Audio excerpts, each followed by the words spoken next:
Lo que vas a escuchar hoy te estremecerá el alma por completo, porque nadie en sus cabales, por más endurecido que esté por los rigores de la vida, imagina que un hijo sea capaz de arrastrar a su propia y anciana madre por el suelo cubierto de ladrillos rotos, cascotes afilados y polvo ardiente de una ladrillera, levantando una pesada pala de hierro con la firme intención de golpearla sin piedad.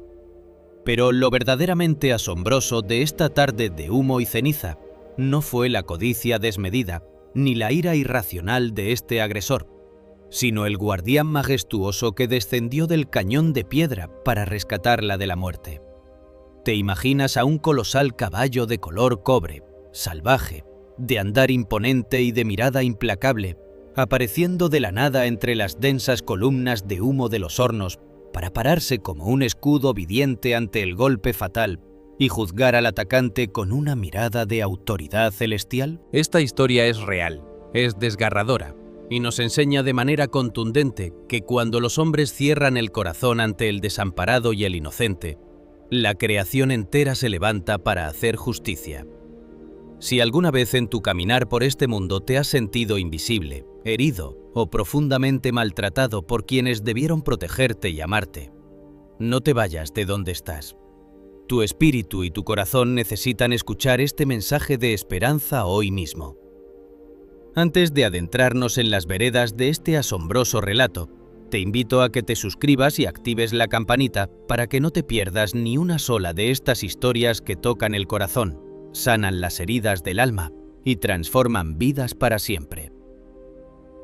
El pueblo de San Pedro de los Hornos era una cuenca donde la tierra parecía arder de manera perpetua. En las tardes de sequía, las chimeneas de los viejos obradores de barro escupían al cielo unas columnas densas de humo negro y gris que flotaban sobre las viviendas, tiñendo el aire con un olor acre a carbón quemado, azufre y arcilla cocida. El suelo de las ladrilleras no era blando ni fresco. Estaba cubierto por una alfombra interminable de ladrillos rotos, cascotes afilados y un polvo rojizo y ardiente que se levantaba con la menor brisa, metiéndose en los ojos de los trabajadores y cubriendo las frentes con una costra de sudor y ceniza.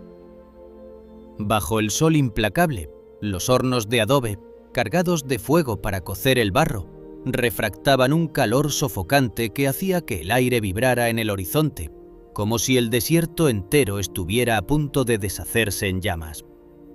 En la linde del obrador más antiguo de la ladrillera de las ánimas, trabajaba doña Faustina. A sus 74 años, esta mujer de cuerpo encorvado por la fatiga parecía haberse hecho de la misma arcilla con la que moldeaba los adobes. Sus manos, pequeñas y nudosas, tenían la piel agrietada y endurecida por décadas de mezclar el barro húmedo con la paja, mostrando heridas viejas que la ceniza del carbón había curado de manera tosca. Sus ojos color café oscuro, cansados por el humo constante de los hornos, conservaban una dulzura limpia, una paciencia infinita que parecía no pertenecer a la hostilidad de aquel entorno mineral. Vestía una modesta blusa de algodón deslavada, un delantal de lona burda manchado de arcilla seca y unas sandalias cuyas tiras de cuero habían sido remendadas muchas veces con cordeles de cáñamo. Doña Faustina se detuvo un momento a recuperar el aliento.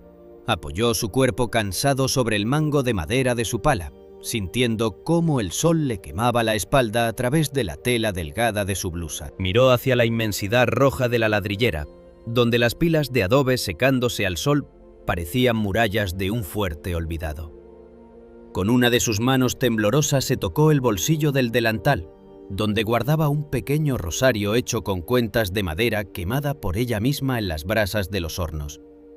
Doña Faustina había criado sola a su único hijo, Severiano, desde que su esposo, un humilde maestro ladrillero, falleciera cuando el niño tenía apenas 7 años. Ella había pasado noches enteras en vela alimentando el fuego de los hornos para asegurar que a su hijo no le faltara un plato de frijoles calientes y un par de pantalones remendados para ir a la escuela. Sin embargo, en el pecho de Severiano nunca floreció la gratitud. Solo creció una hierba amarga de frustración, alimentada por la quiebra constante de la ladrillera familiar y por la pobreza que parecía cercarlos como una maldición de barro seco. Severiano tenía 37 años y era un hombre consumido por una amargura que le endurecía las facciones del rostro. Alto, de hombros anchos pero encorvados por la constante fatiga física, tenía la piel oscurecida por el hollín de las chimeneas y los ojos oscuros y fríos, siempre fijos en el suelo como si buscara un culpable para su mala suerte. Severiano trabajaba la ladrillera, sí, pero lo hacía con una rabia sorda, maldiciendo cada ladrillo que moldeaba, culpando a su madre de su falta de fortuna y de no haberle entregado la escritura del terreno entero para poder venderlo a una constructora de la cabecera municipal que prometía comprar las tierras bajas para excavaciones de arena industrial. En la mente retorcida de Severiano, doña Faustina era un obstáculo inútil. Si la vieja no estuviera ahí aferrada a su derecho de viuda, si no se empeñara en defender ese pedazo de obrador que su padre le había dejado en herencia verbal. Severiano proyectaba en la anciana todas las frustraciones de sus deudas acumuladas con los usureros del pueblo, acumulando un rencor que con los años se había vuelto tan rígido y pesado como el hierro de las herramientas que cargaba. Aquella tarde del martes, el calor parecía haber encendido los peores demonios en la cabeza de Severiano. Venía de la entrada del pueblo, donde los cobradores de un prestamista local le habían advertido que la oferta de compra de la constructora expiraba esa misma semana, y que si no presentaba la firma de doña Faustina, vendrían a despojarlo del taller por la fuerza y a cobrar la deuda con su propia vida. Desesperado, con la boca reseca por el polvo ardiente y la frente empapada de sudor y hollín, Severiano irrumpió en el claro del tajo desecado donde la anciana trabajaba. Sus pasos rápidos hacían crujir los cascotes de ladrillo con un sonido seco y violento que rompió el silencio del obrador. «¡Viejo estorbo!», gritó Severiano acortando la distancia entre él y la anciana con pasos amenazantes. «Me acaban de buscar los cobradores en el camino real. Si no les entrego la escritura de la ladrillera hoy mismo, juro que mañana nos quedamos en la calle. No voy a dejar que tu terquedad de santa me condene a morir de hambre en este infierno de barro». Doña Faustina se enderezó despacio, sintiendo un dolor agudo en sus articulaciones enfermas. Se quitó el sombrero de paja con una mano temblorosa y miró a su hijo con una mirada llena de una tristeza profunda. Esa tristeza infinita que siente quien ha dado amor y solo recibe desprecio a cambio. «Severiano, hijo, esta ladrillera fue el trabajo de toda la vida de tu padre», dijo la anciana con una voz trémula, pero que conservaba una dignidad inquebrantable. «Él quería que este obrador siguiera siendo nuestro, para que tuviéramos un pedazo de pan seguro». Si lo vendes a la constructora, van a destruir las chimeneas, van a envenenar la tierra y no nos quedará nada más que polvo. «No te voy a dar mi firma para tu propia perdición, hijo». «A mí no me hables de mi padre ni de envenenar la tierra», rugió Severiano, desfigurado por la furia. En un arranque de cólera ciega, Severiano se abalanzó sobre su madre. Con una fuerza bruta y desprovista de cualquier asomo de piedad, la tomó con violencia por el hombro de su gastada blusa de algodón. La tela vieja se rasgó con un sonido agudo, y con un empuje cargado de toda la rabia de su fracaso, Severiano la arrastró con violencia sobre los ladrillos rotos y el polvo ardiente del patio desecado. El impacto fue terrible para los 74 años de doña Faustina. Sus rodillas golpearon los cascotes afilados, duros como el pedernal, y el roce constante con las aristas cortantes del mineral le desgarró la piel de los brazos y las rodillas, dejando líneas rojas de sangre fresca que comenzaron a teñir de rosa el polvo rojizo del suelo. El suplicio físico del polvo de barro metiéndose instantáneamente en las heridas abiertas le causó un ardor insoportable que le robó el aliento. La anciana cayó de rodillas, con las manos heridas por la arcilla y la respiración entrecortada por el calor extremo que ascendía del suelo ardiente, contemplando el suelo polvoriento con los ojos nublados por el dolor. Severiano, ciego de ira, no se detuvo al verla derribada. Se giró hacia la barda del horno de ladrillo y tomó una pesada pala de hierro, una herramienta maciza de corte ancho, utilizada por los salineros y ladrilleros para palear el carbón y la arcilla en las calderas del horno. El metal oxidado y frío brilló de manera siniestra bajo los rayos dorados del sol de la tarde que se filtraba a través de las columnas de humo. Levantó la pala con ambas manos, manteniéndola suspendida en el aire sobre el cuerpo indefenso de doña Faustina, dispuesto a descargar los bordes de hierro si no conseguía lo que quería. «Dame la escritura hoy, o te juro por mi vida que este es tu último día bajo este sol», gritó Severiano, con un berrido que no parecía humano. Doña Faustina, sintiendo que su cuerpo cansado no resistiría la agresión física de su propio hijo, cerró los ojos con fuerza, no para evitar ver el golpe, sino para buscar en su interior la fuerza que solo da la fe. Apretó sus manos heridas contra el polvo ardiente del suelo, ignorando el ardor de la arcilla en la carne viva, y elevó su voz en una oración desesperada, una súplica trémula, pero que vibró en el aire caliente de la tarde. «Señor de la justicia, tú que ves a los olvidados de esta salina y de estos hornos, tú que has visto mis lágrimas en el secreto de mi obrador, envíame tu auxilio antes de que sea tarde. Protege el corazón de mi hijo, Padre mío.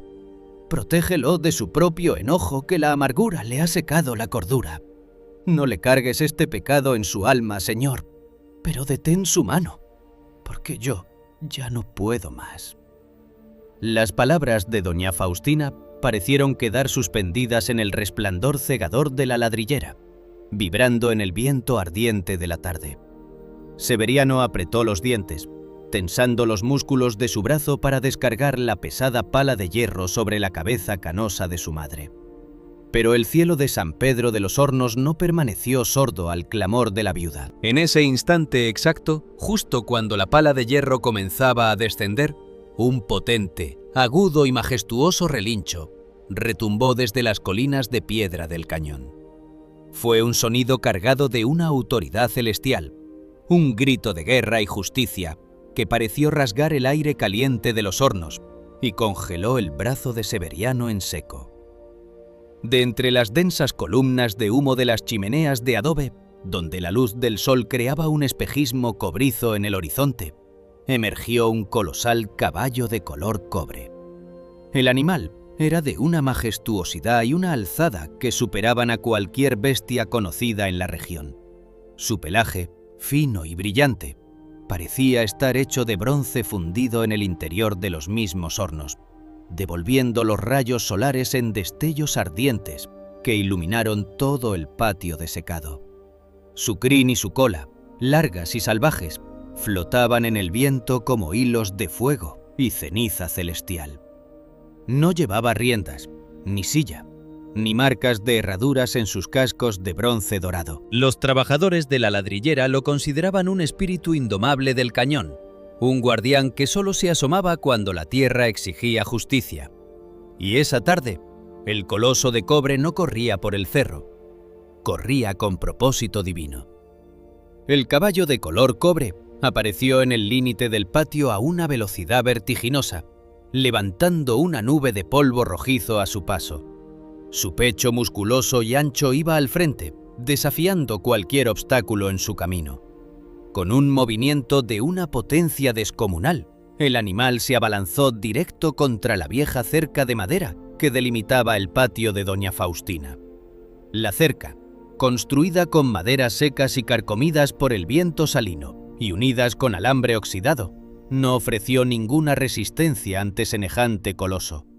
Con un estallido seco y violento que sonó como un trueno de caña rota en medio del silencio, la madera se astilló y se rompió en 1000 pedazos bajo el impacto imponente del pecho de la bestia. Las tablas secas volaron por el aire cayendo sobre el tajo desecado entre astillas y polvo de barro que salieron despedidas en todas direcciones. El gigantesco caballo de color cobre irrumpió en el patio, frenando su carrera con un resoplido violento que levantó la arcilla del suelo. Sus cascos dorados se clavaron en la tierra roja con fuerza, y el animal se plantó de perfil, majestuoso e inalcanzable, interponiéndose como un muro de bronce y fuego entre la figura caída de doña Faustina y el brazo alzado de Severiano. Sus crines cobrizas flotaron en el aire caliente como jirones de una tempestad de paz, y sus ojos oscuros, grandes, profundos y llenos de una implacable autoridad, se clavaron directamente en el rostro sudoroso de Severiano, listos para juzgar la infamia bajo la luz moribunda del sol de San Pedro de los Hornos. Don Faustina abrió los ojos despacio, Vio el pelaje brillante del animal, sintió su aliento de vida sobre su rostro y sonrió con lágrimas en los ojos, sabiendo que su oración había cruzado el cielo y que el ángel de cobre estaba allí para restaurar la paz en medio de la tormenta. Severiano dio un paso atrás, luego otro, con la pala pesada temblándole en la mano, dándose cuenta de que la justicia del cielo se plantaba frente a él en medio del humo de los hornos. El silencio regresó al patio, pero ahora era un silencio sagrado, vigilado por el mensajero que el cielo había enviado en respuesta a la oración de la viuda. Severiano sintió que la fuerza se le escapaba de los brazos. Miró el metal oxidado de la pala. Luego miró a su madre en el suelo. Y finalmente, levantó los ojos hacia el gigantesco caballo de cobre que parecía vigilar la entrega de su presa a la justicia. Bajo la mirada imponente de la bestia, comprendió que su tiranía doméstica se había derrumbado, dejando al descubierto la miseria de su propia alma atormentada en medio de los hornos encendidos de su desgracia.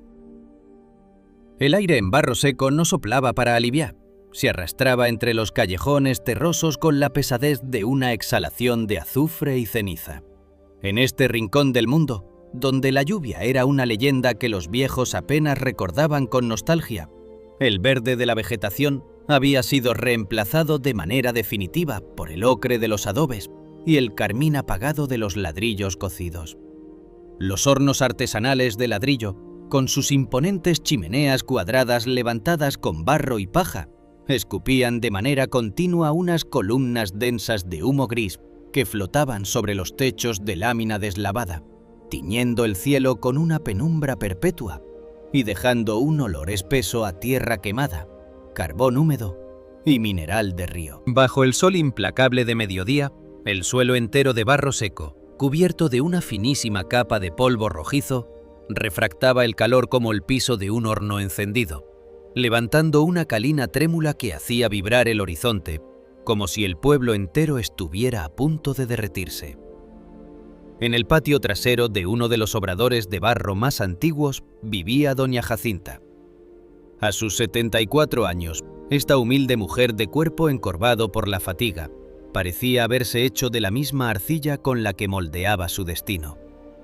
Su espalda, doblada de manera definitiva hacia el suelo como si siguiera buscando el lodo del pozo de extracción, apenas le permitía levantar la cabeza para mirar el cielo plomizo.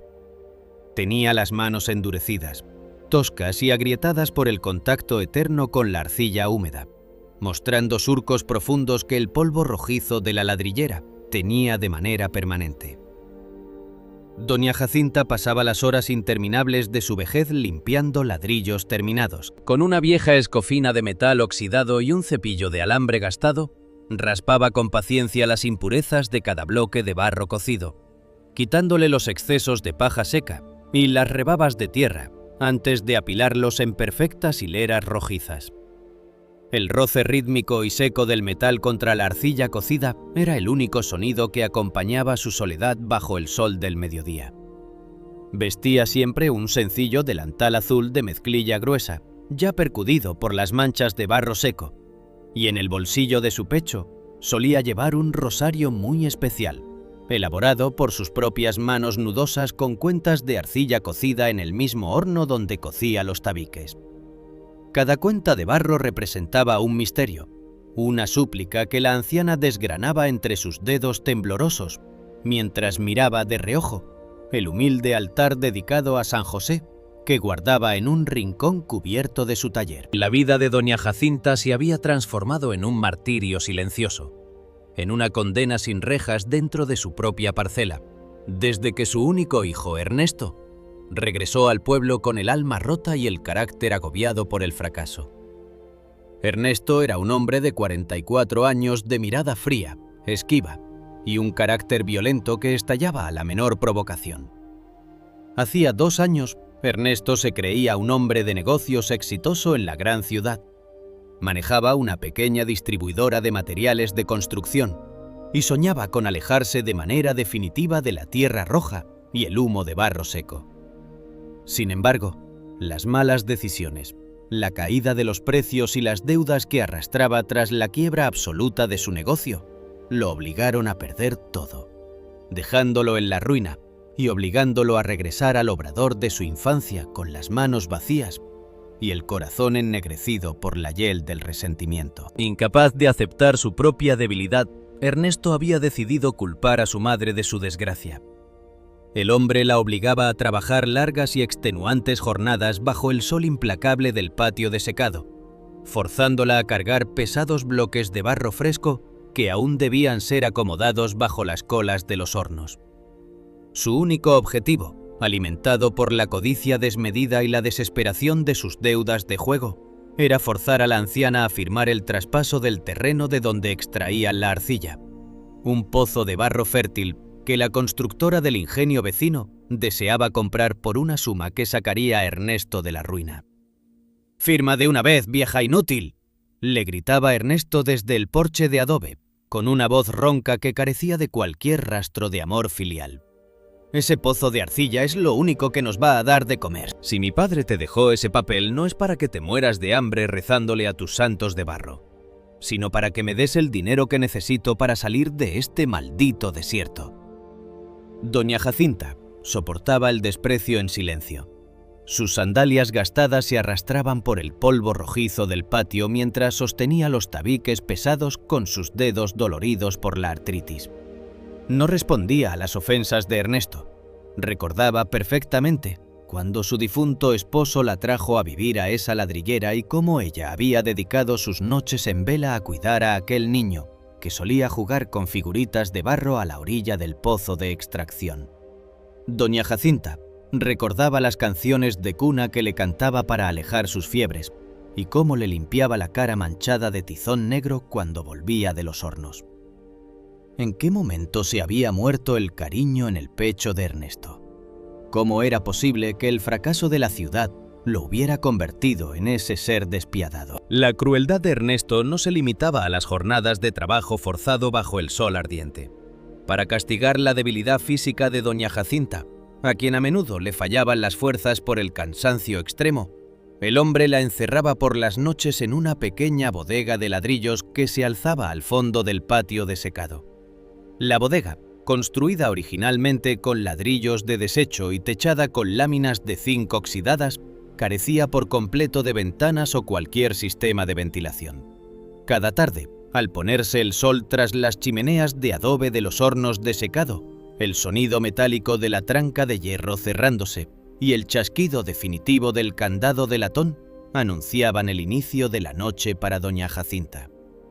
La bodega se transformaba en una celda oscura y asfixiante, donde el calor acumulado durante el día por la cercanía del horno vecino se concentraba entre las paredes de ladrillo. El aire dentro del cuarto cerrado era espeso, impregnado de un fuerte olor a tizón quemado, humo rancio y arcilla caliente que se le metía a la anciana por los pulmones débiles, dificultándole la respiración y causándole un ardor constante en la garganta.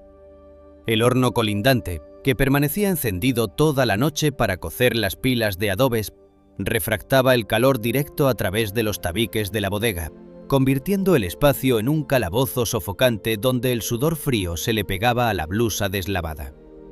Doña Jacinta se sentaba en el suelo de tierra de la bodega, apoyando su espalda cansada contra las maderas resecas de la barda. No tenía una cama, ni una manta limpia.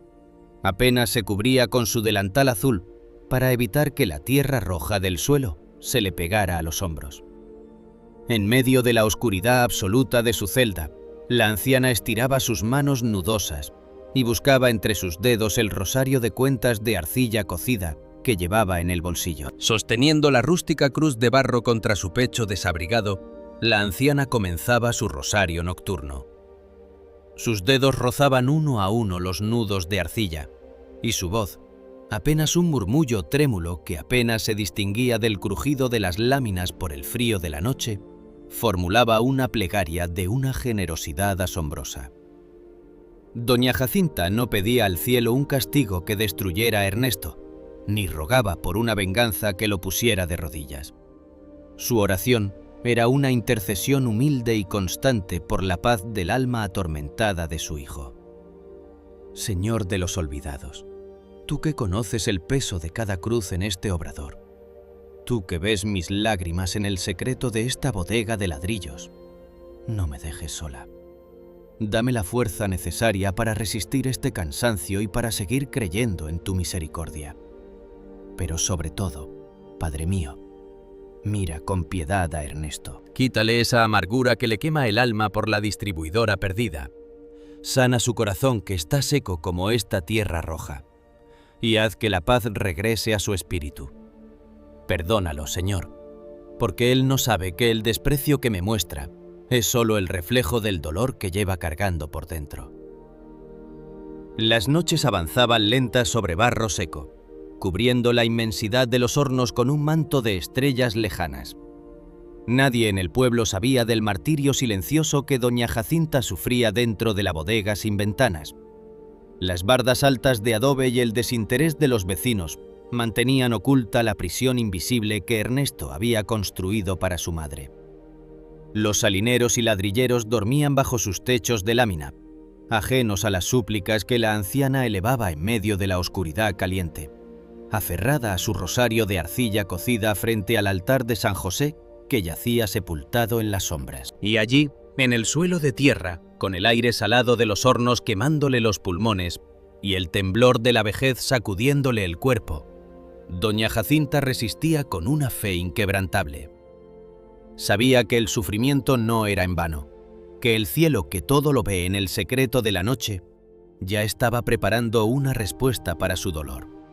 Una respuesta que no tardaría en llegar a Barro Seco, no con ejércitos de hombres ni con palabras ruidosas, sino con la presencia colosal, salvaje y justa, de un defensor enviado para romper los cerrojos de la prisión invisible y devolver la dignidad a la mujer que nunca dejó de rezar por su propio hijo. La tarde de aquel jueves se había asentado sobre el pueblo de Barro Seco con la saña de una calina densa y asfixiante, que parecía suspender los tejados de lámina en un espejismo de fuego y polvo. El aire, saturado de una humedad pesada que impedía que el sudor se evaporara, flotaba sobre los hornos de ladrillo artesanal como un vapor invisible que quemaba las gargantas al primer aliento. El sol, lejano pero implacable, rebotaba contra la barda de adobe del patio desecado, multiplicando el calor hasta convertir el entorno en un horno abierto donde las chimeneas escupían de manera constante unas columnas densas de humo gris que se mimetizaban con las nubes bajas de la tarde.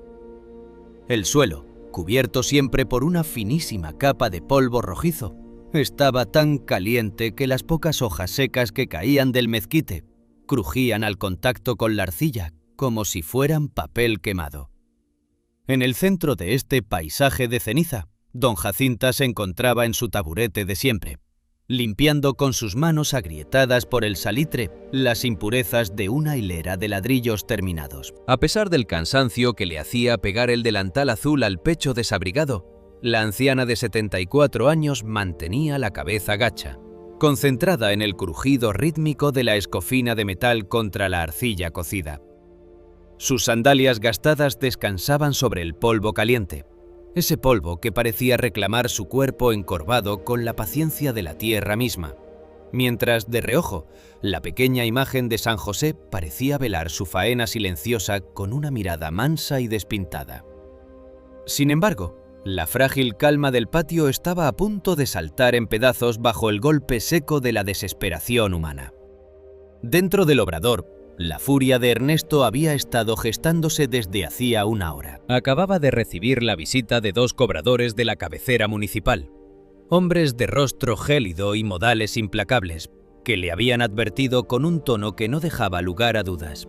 Si para la puesta del sol de ese mismo jueves no presentaba la firma del documento de cesión de las tierras de donde extraían la arcilla, vendrían al día siguiente a embargarle el taller de ladrillos, la maquinaria vieja y la casa entera, dejándolo en la ruina absoluta y cobrando la deuda con su propia vida si era necesario. Para un hombre humillado por el fracaso de su distribuidora en la ciudad y carcomido por el vicio del juego, el ultimátum representaba la pérdida de su último bastión de orgullo y de su única herencia física. La mente de Ernesto, desfigurada por la presión asfixiante de sus acreedores, se nubló por completo. Sentía el sudor frío surcándole el hollín del rostro y el corazón latiéndole en las sienes con un ritmo asimétrico e irregular que le quitaba el aire. Con un grito salvaje que rompió el silencio del patio, Ernesto abrió la puerta trasera del taller de un puntapié violento que hizo vibrar las vigas de madera vieja. Salió al patio desecado con pasos rápidos, levantando una nube de polvo rojizo a su paso, con las manos temblando de rabia y el rostro desfigurado por una mueca de locura desbordada. «¡Firma de una vez, vieja maldita!», gritó Ernesto, acortando la distancia entre él y la anciana con pasos violentos. «Me lo acaban de decir los cobradores.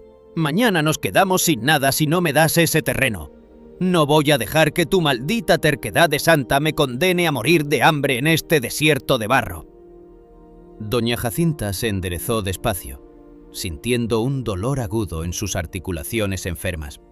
Se quitó el pañuelo azul con una mano temblorosa y miró a su hijo con una mirada color miel llena de una tristeza profunda.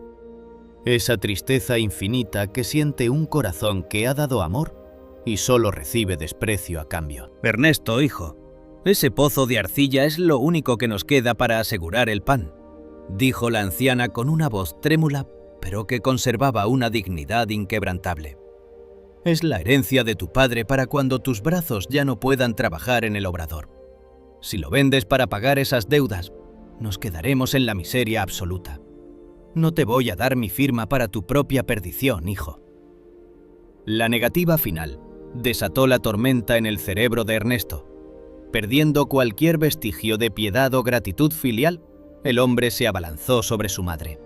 Con una fuerza bruta, la tomó con brusquedad por el brazo izquierdo, desgarrando la tela delgada de su blusa de algodón con un sonido seco, y con un empuje cargado de toda la rabia de su fracaso, la arrastró con violencia sobre los ladrillos rotos y la grava del suelo del patio. El impacto fue terrible para los 74 años de doña Jacinta. Sus rodillas golpearon la grava y los cascotes de ladrillo, duros y cortantes como el vidrio, y el roce constante con las aristas afiladas del suelo le desgarró la piel de los brazos y las rodillas, dejando líneas rojas de sangre fresca que comenzaron a teñir de rosa el polvo rojizo de la tierra. El suplicio físico del polvo de barro metiéndose instantáneamente en las heridas abiertas le causó un ardor insoportable que le robó el aliento. La anciana cayó de rodillas, con las manos heridas por los fragmentos afilados de arcilla cocida y la respiración entrecortada por el llanto y el calor sofocante, contemplando el suelo polvoriento con los ojos nublados por el dolor. Ernesto, ciego de ira, no se detuvo al verla derribada. Se giró hacia la barda del horno y tomó una pesada pala de hierro, una herramienta maciza de corte ancho utilizada por los salineros y ladrilleros para palear el carbón en las calderas del horno. El metal oxidado y frío brilló de manera siniestra bajo los rayos dorados del sol de la tarde que se filtraba a través de las columnas de humo de las chimeneas de adobe. Levantó la pala con ambas manos, manteniéndola suspendida en el aire sobre el cuerpo indefenso de doña Jacinta, dispuesto a descargar los bordes de hierro si no conseguía la firma en el documento de cesión. «Dame la firma hoy o te juro por mi vida que este es tu último día bajo este sol», gritó Ernesto, con un berrido que no parecía humano, sino el berrido de una fiera acorralada. Doña Jacinta, sintiendo que sus débiles fuerzas no resistirían la violencia física de su propio hijo, cerró los ojos con fuerza.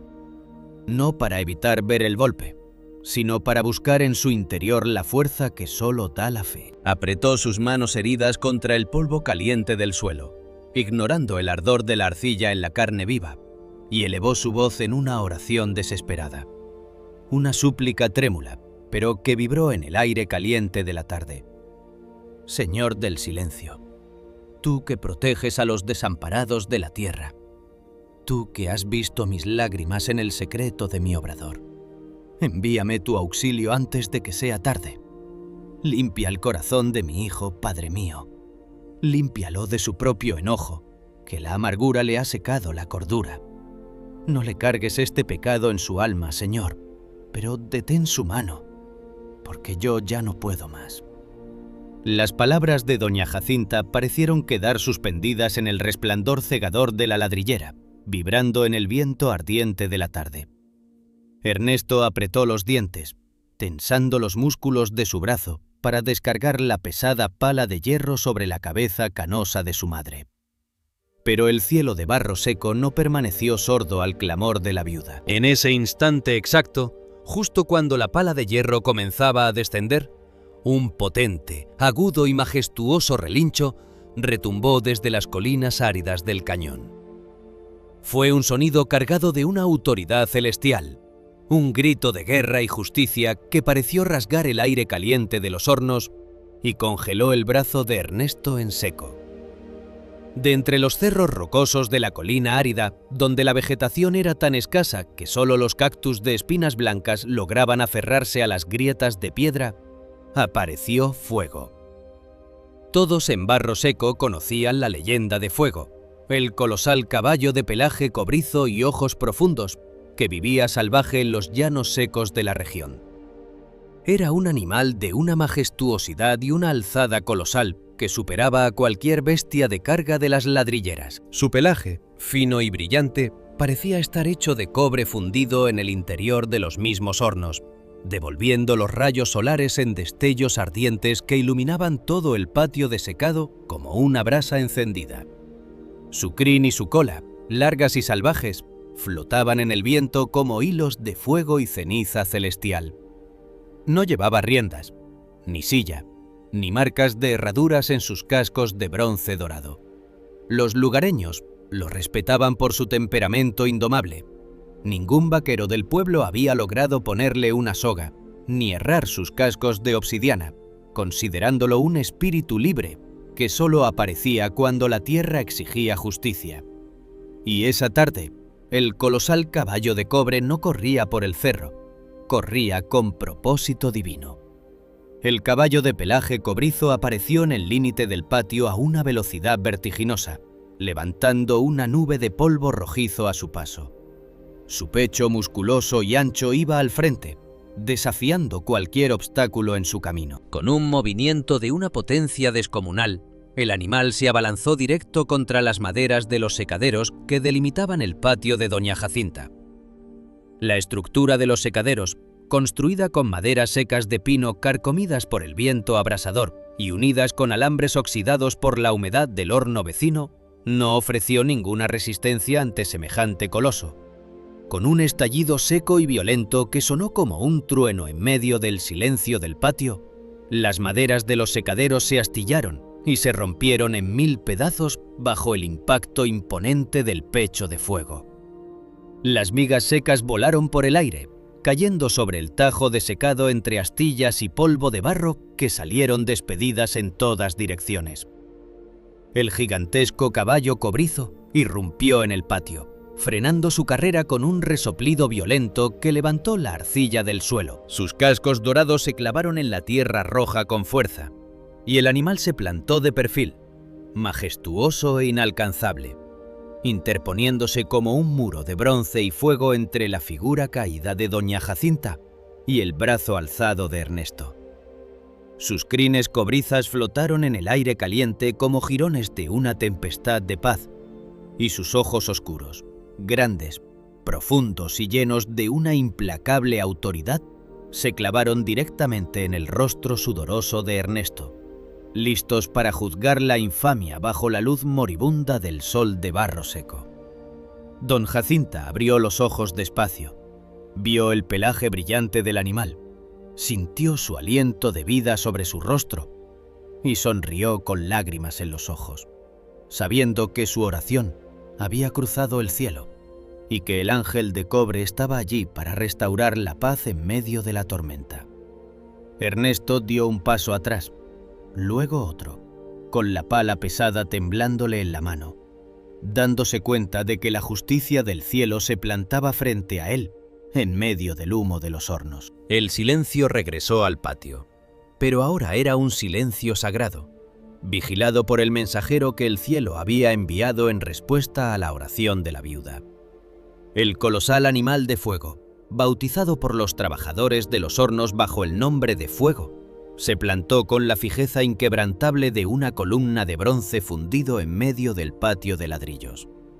Entre el cuerpo tembloroso de doña Jacinta, que continuaba de hinojos contra el fango rojo del suelo con las heridas de sus rodillas tiñendo de un carmín más oscuro el polvo arcilloso, y la figura desencajada de Ernesto, el caballo cobrizo erigió una barrera insalvable. De su pecho musculoso y ancho ascendía una respiración profunda, un resuello espeso y caliente que al salir por sus belfos húmedos soplaba sobre la tierra cocida, levantando una densa nube de polvo rojo que brillaba bajo la luz del sol como diminutos destellos de brasa en medio del patio de ladrillos. El olor a sudor de bestia libre, a viento de cañón y a humo de carbón mineral inundó el patio, apagando el olor rancio a madera quemada y a la cal concentrada de los secaderos. Ernesto, sin embargo, se encontraba en ese límite peligroso donde la desesperación por las deudas se confunde con la demencia. Al ver que una bestia se atrevía a interponerse entre él y la anciana que continuaba de rodillas, sintió que la humillación de su taller quebrado se transformaba en un desafío directo que no podía tolerar. No vio en el caballo cobrizo a un defensor enviado por el cielo. Vio un obstáculo más, una afrenta directa a su autoridad marchita, en esa parcela de la que se creía dueño absoluto tras la muerte de su padre. Con la cara encendida de rabia y los deudores pisándole los talones en su mente, apretó los dientes con tanta fuerza que los músculos de la mandíbula se le tensaron como cuerdas de violín, levantando la pesada pala de hierro, agitando la hoja carbonera en el aire con un ademán amenazante que buscaba asustar al coloso de cobre. «¡Quítate de mi camino, maldito animal!», rugió Ernesto con una voz ronca, desprovista de cualquier asomo de cordura. «Este obrador es mío, y hoy nadie va a salvar a esta vieja inútil». Pero Fuego no conocía el miedo de los animales de tiro, ni su fuerza respondía a las leyes ordinarias de los hombres de barro seco. Al ver que el brazo del hombre se alzaba con la intención de descargar la pala de hierro, el gigantesco caballo de color cobre dio un leve paso diagonal, arqueó el cuello majestuoso y con un movimiento de una potencia descomunal que pareció romper la pesadez del humo de las chimeneas, se alzó sobre sus patas traseras. Su cuerpo inmenso se elevó hacia el cielo brillante, agitando sus cascos con un poder imponente contra el sol resplandeciente y proyectando una sombra colosal y cobriza que cubrió por completo a Ernesto, dejándolo sumido en una penumbra súbita y helada. Con los cascos delanteros cortando el aire caliente como si destruyera hilos invisibles de maldad, el caballo de cobre soltó un bramido salvaje, un relincho tan agudo, hondo y estruendoso, que pareció brotar de las entrañas mismas de los hornos encendidos de la salina y la ladrillera. El sonido retumbó en cada rincón del patio desecado, haciendo que las maderas de la cabaña vieja vibraran con un temblor seco que desprendió pequeñas astillas de las vigas del cobertizo. Fue una advertencia que no necesitaba palabras, un trueno de carne y hueso que caló hondo en los oídos de Ernesto y que pareció hacer vibrar la arcilla roja bajo sus pies. Al descender, Fuego clavó sus cascos dorados en la arcilla con un golpe seco que levantó una nueva ráfaga de polvo rojo, deteniéndose a escasos centímetros del rostro de Ernesto. Sin abrir la boca, el caballo de crines oscuras inclinó la cabeza y clavó sus ojos oscuros, grandes, profundos y llenos de una inquebrantable firmeza directamente en los ojos del agresor. Era una mirada de juicio implacable, una fijeza tan severa y penetrante de color fuego frío, que parecía arrancar de la mente de Ernesto cada desprecio, cada castigo de la bodega de ladrillos y cada gota de amargura que había descargado sobre la madre que lo había criado. En esos ojos, Ernesto vio reflejada la inmensidad de su propia cobardía, y por primera vez en su vida de dolores y fracasos, sintió que el aire le faltaba en los pulmones. Un pánico absoluto, un terror reverente que le entumeció los músculos de los brazos, le tomó el cuerpo entero. Y el agarre del mango de madera de la pesada pala de hierro se le aflojó por completo. Sus dedos perdieron toda su fuerza y la herramienta oxidada se deslizó de sus manos de inmediato, cayendo de plano sobre la tierra de ladrillos rotos con un sonido metálico y apagado que pareció sellar el fin de su tiranía. Ernesto quedó paralizado en el suelo, tiritando de frío en medio del vapor del patio, con la respiración contenida y una debilidad que le heló la sangre en las venas, incapaz de apartar la mirada del coloso de cobre que lo juzgaba. Su orgullo de comerciante arruinado se desintegró bajo el soplido caliente que fuego exhaló directo sobre su rostro, dejándolo desnudo de su rabia y cubierto de una culpa inmensa.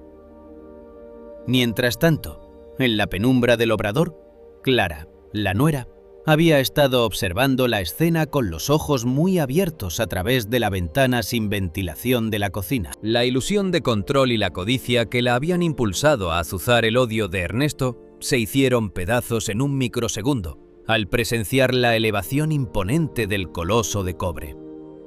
Al escuchar el rugido de fuego, que hizo temblar las maderas de la cabaña y la casa entera, Clara sintió que una fuerza invisible le oprimía el pecho. Las manos le temblaron tanto que dejó caer la vasija que sostenía, la cual se rompió en el suelo de cemento frío sin que ella siquiera lo notara. Quebrada por una culpa repentina y punzante que le dolió en el centro del alma, Clara cayó de rodillas sobre el suelo de la cocina. Se cubrió el rostro con ambas manos, ocultando sus ojos de la luz brillante del patio, mientras comenzaba a llorar, con un llanto silencioso y amargo, dándose cuenta de que el veneno de sus exigencias casi había provocado una tragedia irreparable entre un hijo y su madre. La frialdad de su corazón se derritió bajo el eco del relincho, dejándola sumida en un remordimiento que la asfixiaba en medio del desorden de su mesa vacía. Pero el rugido de fuego no solo había desarmado a los agresores dentro de la casa. Su eco poderoso y desesperado había viajado a lo largo de las ladrilleras, cruzando la llanura de adobes que rodeaba la propiedad de doña Jacinta. En las parcelas cercanas, donde la cocción del mineral continuaba a pesar del calor extremo de la tarde, los trabajadores de las ladrilleras detuvieron sus labores de golpe. Hombres de espaldas anchas y manos ennegrecidas por el carbón, y mujeres con pañuelos oscuros en la cabeza que amarraban los bultos de adobes secos, alzaron la cabeza al mismo tiempo, reconociendo el clamor de la bestia cobriza que solo se escuchaba en los momentos en que la tierra exigía justicia. «Ese es fuego», dijo don Pascual, un viejo ladrillero de bigote blanco, arrojando su rastrillo en el tajo. «Y el grito viene de la casa de la viuda Jacinta. Algo muy grave está pasando allá». Sin pensarlo dos veces, movidos por una solidaridad antigua que unía a las familias de Barro Seco ante el peligro, más de una docena de trabajadores de las ladrilleras dejaron sus herramientas y comenzaron a correr hacia el callejón del barro, levantando una neblina de polvo rojizo con sus pasos rápidos y pesados. Los quejidos de auxilio de doña Jacinta que el viento de ceniza arrastraba mezclados con los relinchos rítmicos del caballo les sirvieron de guía en medio de la llanura brillante. Al volar el recodo de la barda de adobe derribada, el grupo de vecinos se detuvo en seco, paralizados por la escena que se abría ante sus ojos bajo la luz cansada de la tarde. Allí, en el centro del patio cubierto de tierra roja y cascotes de ladrillo, doña Faustina, que en este obrador llamaban doña Clara, seguía de rodillas, con su blusa de algodón rota en los hombros, el rostro manchado de polvo salitroso y las manos arrugadas aferradas a su rosario de cuentas de madera. Su respiración era corta y adolorida, pero sus ojos color café oscuro miraban al caballo con una gratitud muda que conmovió a los recién llegados. A su lado, erguido como una muralla de bronce de crines plateadas, Alabastro, conocido como el Coloso de Cobre, mantenía su postura de guardia, con los belfos húmedos resoplando y la mirada fija en el agresor. Y en medio de la tierra, temblando de miedo y culpa, Mateo, llamado Severiano por la comunidad, permanecía inmóvil, con el rostro pálido de vergüenza bajo la mirada juzgadora del coloso de ojos de fuego, con la pala de hierro tirada en el fango rojo como el testimonio de su cobardía descubierta. «Virgen de la Altagracia», exclamó doña Meche, una vecina de cabellos grises que corrió de inmediato a arrodillarse junto a doña Clara. «Mateo, infame, ¿qué le has hecho a tu propia madre? ¿Cómo pudiste arrastrar sobre los ladrillos rotos a la mujer que te crió con tanto amor?» Don Pascual, el herrero viejo, se acercó despacio a Mateo, clavándole una mirada cargada de desprecio que dolió más que cualquier castigo físico. «Siempre supimos que cargabas una amargura fea por los negocios perdidos, Mateo», dijo Pascual con una voz que sonó pesada y rústica como las piedras de la salina. «Pero esto, arrastrar a la viuda de tu padre por el lodo rojo de su propio taller, amenazarla con la pala de hierro por unos cuantos centavos de su pozo, eso es de cobardes. En San Pedro de los Hornos, el barro se amasa con fuerza, pero la familia se respeta con el alma». Varios hombres se acercaron a ayudar a doña Meche a levantar a doña Clara de la tierra. Sus manos grandes y ennegrecidas por el hollín de los hornos sostuvieron el cuerpo frágil de la anciana con una delicadeza infinita, limpiándole el fango rojo de las rodillas y de la camisa rota. «Venga, Clarita, ya está segura con nosotros», dijo uno de los trabajadores jóvenes con voz temblorosa. «Este pueblo tiene memoria, y no vamos a dejar que esta infamia continúe en su patio». Mateo bajó la cabeza por completo, incapaz de sostener el peso de tantas miradas indignadas que lo juzgaban bajo el sol moribundo de San Pedro de los Hornos. El silencio de su comunidad, roto únicamente por el crujido de los cascotes de ladrillo al viento, se le hizo insoportable, convirtiéndose en la prisión real de su propio remordimiento bajo la imponente sombra de Alabastro, que parecía haber entregado su presa a la justicia de los hombres que nunca dejaron de creer en la bondad de la tierra. El polvo rojizo que había sido levantado por la furia inicial de aquel encuentro y por los cascos imponentes de fuego comenzó a descender con una lentitud casi ceremonial, como si el mismo aire de barro seco hubiera comprendido que la violencia había llegado a su fin. La nube de arcilla suspendida en la atmósfera se posaba suavemente sobre los tejados de lámina, sobre los hombros anchos y temblorosos de los ladrilleros que observaban en silencio, y sobre la figura inmensa del colosal caballo cobrizo, cuyas crines parecían capturar los últimos destellos del sol poniente. En ese instante de quietud absoluta, donde solo se escuchaba el crepitar lejano de las brasas en los hornos de secado y el silbido de la brisa caliente cruzando el cañón, el orgullo de Ernesto, esa coraza de soberbia y amargura que había forjado para ocultar sus múltiples fracasos en la gran ciudad, se desvaneció por completo. La mirada inquebrantable de fuego, esos ojos profundos y oscuros que parecían contener la sabiduría insondable de la creación entera, penetró hasta el último rincón de la conciencia del hombre. Ernesto no vio en aquel animal a una simple bestia del campo. Vio el reflejo exacto de su propia monstruosidad. Vio al hijo ingrato que había arrastrado por el suelo cortante a la mujer que le dio la vida. Vio al hombre cobarde que había encerrado a su propia sangre en una bodega sofocante. Y vio al miserable que estaba dispuesto a matar por un pedazo de tierra y un puñado de monedas. El peso aplastante de esa revelación le robó el aliento.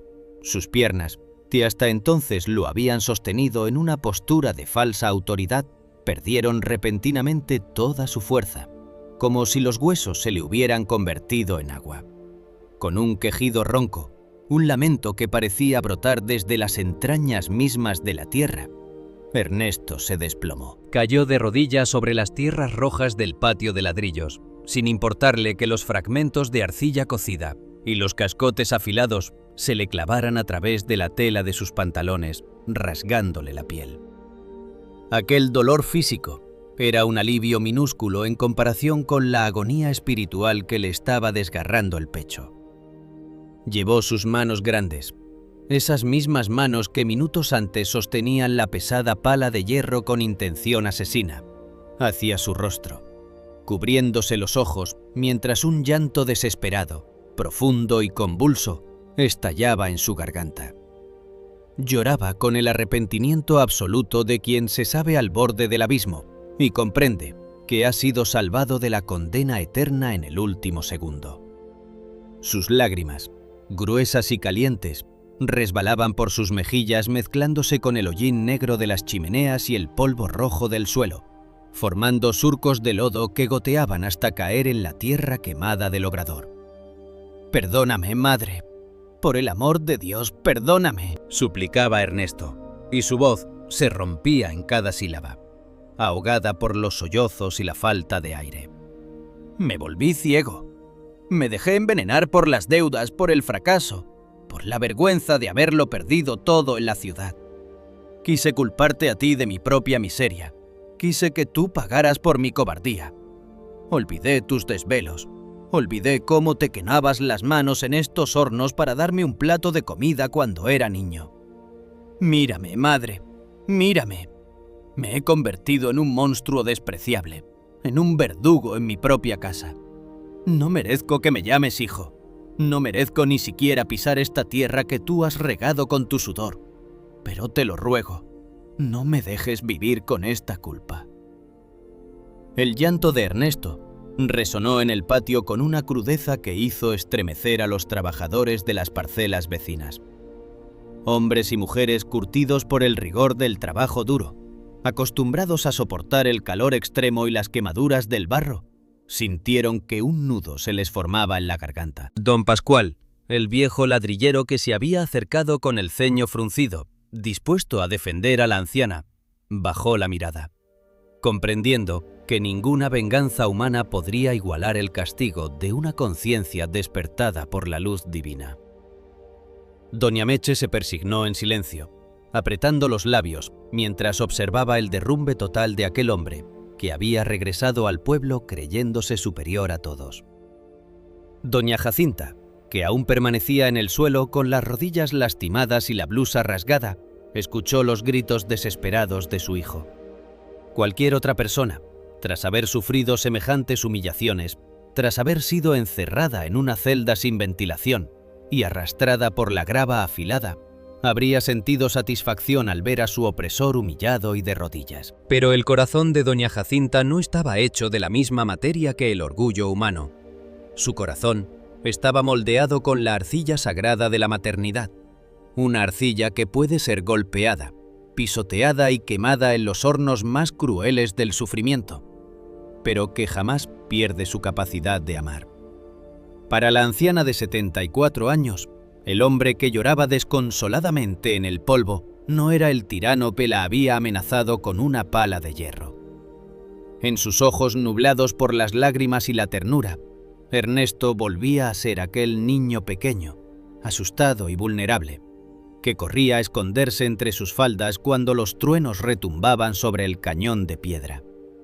Sentía su dolor como propio, percibía la herida abierta en el alma de su hijo, y sabía que, si no intervenía en ese instante, Ernesto se perdería para siempre en el pozo oscuro de su propio remordimiento. Ignorando el ardor punzante de sus heridas, las articulaciones inflamadas por la artritis y la fatiga asfixiante que le pesaba en los huesos, doña Jacinta se apoyó en el suelo polvoriento y con una lentitud reverente se puso en pie. Rechazó con un gesto suave la ayuda de doña Meche y de los otros trabajadores que intentaron sostenerla. Quería hacer este camino sola. Cada paso que daba hacia su hijo era un acto de amor supremo. Una peregrinación minúscula, pero inmensa sobre los ladrillos rotos, dejando atrás el miedo y la sumisión para abrazar la gracia del perdón absoluto. Cuando estuvo frente a Ernesto, la anciana se dejó caer nuevamente de rodillas frente a él. La tierra roja manchó aún más su sencillo delantal azul.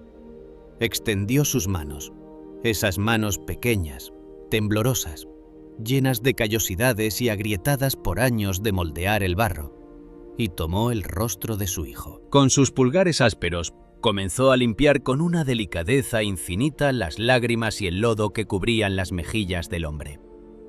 «Mírame, Ernesto. Mírame a los ojos, mi muchacho», murmuró doña Jacinta, y su voz, aunque frágil como el crujido de una hoja seca, resonó con una claridad que silenció hasta el viento del cañón. «El barro se rompe a veces, hijo mío. Cuando lo metemos al horno y el fuego es demasiado fuerte, la pieza se quiebra. Eso fue lo que te pasó en la ciudad. El fuego de la ambición y el fracaso te quebró por dentro. Pero nosotros somos ladrilleros, Ernesto. Sabemos que incluso el barro roto puede volver a humedecerse, puede volver a amasarse hasta convertirse en algo nuevo y fuerte». Ernesto levantó la vista, encontrándose con la mirada color miel de su madre. En lugar del odio y el resentimiento que él sabía que merecía, solo encontró un abismo de paz y una compasión inagotable. «No llores más, mi niño», continuó la anciana, deslizando sus manos hasta los hombros tensos de su hijo. «Yo ya te había perdonado desde el primer día que me alzaste la voz. Una madre nunca deja de amar, Ernesto, incluso cuando el hijo se olvida de cómo querer. El cielo ha sido misericordioso con nosotros hoy. Nos ha mandado a este guardián para que no cometieras un error del que nunca podrías regresar. Levántate, hijo. Suelta esa carga pesada que llevas en la espalda. Yo te perdono todo. Te perdono el encierro. Te perdono los empujones. Te perdono el dolor. Aquí estoy. Y aquí sigo, siendo tu madre». Con un esfuerzo conjunto, doña Jacinta tiró de él y lo levantó del suelo cubierto de polvo. En el mismo instante en que ambos estuvieron de pie, la anciana lo estrechó en un abrazo cálido, profundo y desesperado. Ernesto rodeó el cuerpo pequeño y frágil de su madre con sus brazos grandes y musculosos, escondiendo el rostro en el hueco de su cuello, llorando ahora con un alivio indescriptible.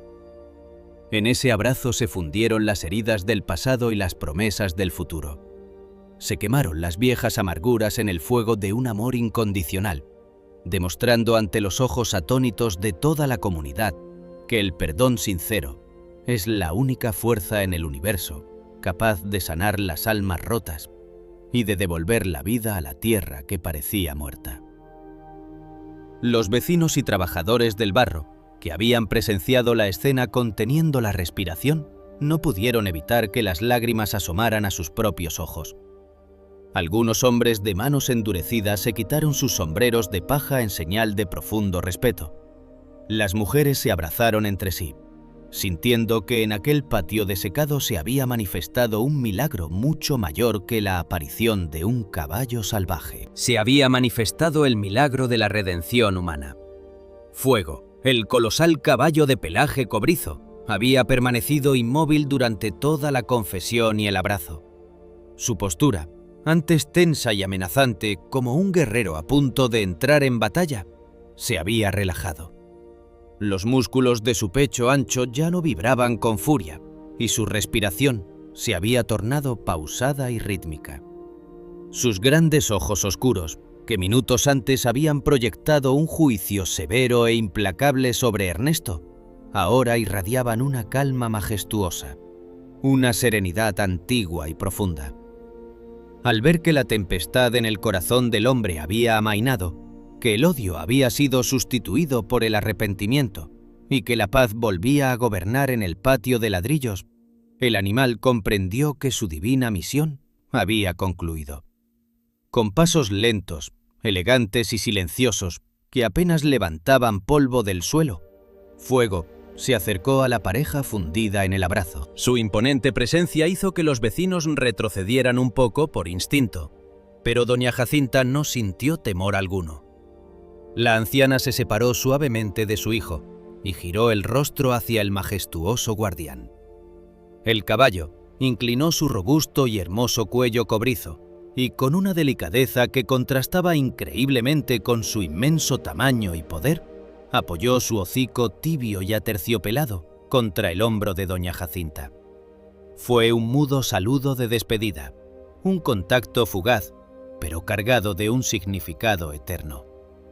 La anciana cerró los ojos y levantó una de sus manos lastimadas, acariciando la crin del animal, que parecía arder con los últimos reflejos del sol. «Gracias, hermoso mensajero», susurró doña Jacinta, con una sonrisa de pura gratitud dibujándose en sus labios. «Ve en paz, que aquí la luz ha vuelto a brillar». Fuego emitió un resoplido suave y prolongado, una especie de suspiro que barrió el polvo a sus pies. Luego, con un movimiento ágil y majestuoso, giró sobre sus cuartos traseros. Sus cascos dorados golpearon la tierra roja una vez más, marcando el ritmo de su partida. El caballo comenzó a trotar, aumentando la velocidad a medida que se alejaba del obrador, atravesando las ruinas de las maderas que él mismo había destrozado. Su figura colosal y brillante se recortó contra el paisaje árido, corriendo libremente hacia la inmensidad del cañón de piedra. Las personas de Barro Seco observaron su partida en silencio reverente, viendo cómo el pelaje cobrizo del animal se fundía paulatinamente con los tonos rojizos y anaranjados del atardecer en el desierto, hasta que desapareció por completo entre las colinas, dejando tras de sí únicamente la leyenda de su intervención milagrosa. Los meses que siguieron a aquella tarde de fuego y polvo transformaron por completo la existencia en Barro Seco. La pequeña parcela de doña Jacinta, que alguna vez fue el escenario de una prisión invisible y de humillaciones constantes, se convirtió en el obrador más próspero y respetado de toda la región. El milagro del caballo cobrizo no solo había salvado la vida de la anciana, sino que había resucitado el alma de Ernesto, limpiándola de toda la escoria acumulada por sus fracasos. Ernesto cumplió su promesa de redención con cada acto de su nueva vida. Ya no había gritos, ni amenazas, ni cobradores rondando el callejón de tierra roja. Con un esfuerzo sobrehumano y trabajando de sol a sol, el hombre logró renegociar sus deudas, pagando cada centavo con el sudor de su frente y la fuerza de sus brazos. Comenzó a trabajar en los hornos de secado con un respeto y un cariño absolutos por su oficio y por su madre. Cada mañana, antes de que el sol asomara por las chimeneas, Ernesto preparaba el desayuno, sirviendo café de olla caliente y pan recién horneado a doña Jacinta, asegurándose de que la anciana no levantara un solo dedo para las tareas pesadas. Doña Jacinta ya no pasaba sus días limpiando ladrillos bajo el sol implacable, ni mucho menos sus noches encerrada en la sofocante bodega sin ventanas. Ese pequeño cuarto de ladrillos fue derribado por el propio Ernesto, quien usó los adobes para construir una hermosa y amplia galería cubierta con techo de tejas y grandes ventanales, donde el aire fresco del cañón circulaba libremente. Allí, en la comodidad de una silla mecedora de madera tallada, doña Jacinta pasaba sus tardes tejiendo, rezando su rosario de cuentas de arcilla y observando con una sonrisa orgullosa cómo su hijo amasaba el barro, moldeaba los ladrillos y alimentaba los hornos con la destreza y la nobleza que alguna vez caracterizaron a su difunto esposo. El vínculo entre ambos se había fortalecido tanto que los vecinos a menudo los veían sentados juntos al atardecer, compartiendo historias y contemplando las colinas áridas con una paz que irradiaba hacia toda la comunidad. Los ladrilleros y trabajadores de Barro Seco, profundamente marcados por el evento sobrenatural que habían presenciado, decidieron que el paso de fuego no podía ser olvidado y debía quedar como un testimonio permanente para las futuras generaciones. Una tarde, don Pascual, acompañado por varios hombres del pueblo, llegó a la casa de doña Jacinta portando un regalo muy especial. Con paciencia y maestría de viejo artesano, había fundido la plata de unas antiguas monedas familiares para forjar una pesada, detallada y brillante herradura. Con el permiso de Ernesto, quien los recibió con una humildad renovada, y bajo la mirada conmovida de doña Jacinta, los vecinos clavaron la hermosa herradura de plata justo en el centro del marco de madera de la entrada principal de la cabaña. El metal precioso contrastaba vivamente con el rojo del adobe y brillaba intensamente cada vez que los rayos del sol lo tocaban. Esa herradura no era un simple adorno, se convirtió en el emblema sagrado de barro seco, un recordatorio constante e inquebrantable de que el cielo jamás olvida a los inocentes, que los clamores de los oprimidos siempre llegan a los oídos de la creación y que la justicia divina tiene formas misteriosas y majestuosas de manifestarse en la tierra. Querido amigo, querida amiga que has llegado hasta el final de este profundo y conmovedor relato, la historia de doña Jacinta, la redención de Ernesto y la imponente intervención del majestuoso caballo fuego no es únicamente un cuento de un pueblo lejano perdido en la geografía de la aridez. Es un espejo poderoso en el que se reflejan las realidades más crudas y las esperanzas más grandes de nuestras propias vidas. A menudo, en el torbellino de nuestros problemas cotidianos, cegados por las deudas, las ambiciones, el estrés o las frustraciones del trabajo, corremos el terrible riesgo de descargar nuestra amargura sobre las personas que menos lo merecen, nuestras madres, nuestros padres, los ancianos de nuestra familia que alguna vez sacrificaron todo por vernos crecer. Construimos prisiones invisibles de indiferencia, paredes de palabras hirientes y silencios crueles que encierran a quienes solo tienen amor para darnos. Nos olvidamos de que el tiempo no perdona, que los días junto a ellos están contados y que las heridas infligidas al corazón de quien nos amó primero son las cicatrices más difíciles de borrar en nuestra propia conciencia. Pero esta historia nos deja una luz de esperanza insuperable. Nos enseña que, no importa cuán hondo hayamos caído en el fango del orgullo, o cuán ciegos hayamos estado por el resentimiento, siempre existe la oportunidad de arrepentirnos. El perdón de una madre es un eco del amor de Dios, inagotable, puro, capaz de reconstruir un alma a partir de sus cenizas y de transformar el barro roto en una vasija nueva y resplandeciente. Haz una pausa en este momento y mira hacia el interior de tu propia vida. ¿Qué harías tú si supieras que hoy, exactamente hoy, es el momento oportuno, quizás el único que te queda, para reparar el daño que has causado a quienes más te aman? ¿A quién le debes una disculpa sincera? ¿Qué orgullo estás dispuesto a tragarte para volver a abrazar a tu madre, a tu padre o a ese familiar que sufre en silencio por tu distancia? No esperes a que una tragedia te obligue a reaccionar, ni a que el tiempo te arrebate la oportunidad de decir perdóname y te amo. Rompe tú mismo los cerrojos de esas bodegas oscuras del alma y permite que la luz de la reconciliación inunde tu hogar. Nos importa muchísimo conocer lo que hay en tu corazón tras escuchar este mensaje. Déjanos tu opinión, tu reflexión o tu propia historia en la caja de comentarios aquí abajo. Formamos una gran comunidad, donde cada palabra compartida es un bálsamo que ayuda a otros a sanar y a encontrar la valentía para pedir perdón. Si esta historia te ha tocado el alma, te ha hecho derramar una lágrima o te ha recordado el valor infinito del respeto y la familia, por favor, compártela con tus seres queridos.